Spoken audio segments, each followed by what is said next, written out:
Sahnaga chiqishyapti. Foyda buzilgani yo'q. 14-raqamlilar to'qnashuvi. Keyinchisi. Hobala! Wow! Qanday gol! Andijon taym boshlandi. 4 ochko bilan Andijon turnir jadvali yetakchiga aylanib oladi. Qizig'i, gollar farqi shuning uchun ham kerak. Va gol! Boshnak 5-golni urdi. Davom ettirish mumkin, o'z ochilishi zarur. Andijon ichkariga uzatma, imkoniyat bor. Veladze, zarba va gol!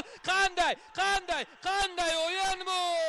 Andijonda havodan uzatma, bosh bilan zarba, Safoyev qaytardi. Yana imkoniyat, gol! Andijon so'nggi soniyalarda gol urmoqda.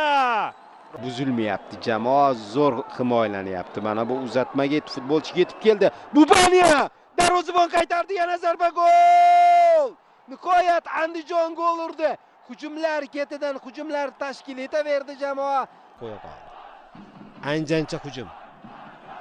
Undan keyin ham himoyachilar yo'q edi va 5-0 Suhrob Berdiyev bu nimasi deyapti. Metallurg muxlislari menimcha hozir Oxirgi hujum masda bu hali. Hop, uzatma yomon emas va to'p darvozaga kirib ketishi mumkin.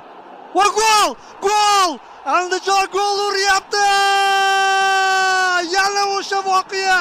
Deja vu. Andijon jamoasi vakillari oldinga o'tishmoqda. Hammasi yaxshi, hammasi to'g'ri. Bektemir, Abdumannonov, Yusupov qutqardi. Hali urinish bor, hali imkoniyat bor. Zarba endi himoyachi olib chiqmoqda. Yana gol! Avtogol!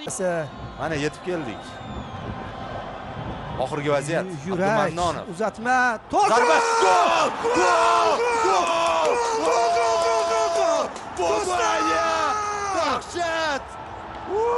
Yo'q, boshqa bunaqa final qaytarilmaydi. Andijon taymning qo'rqinchli seriyasi do'stlar.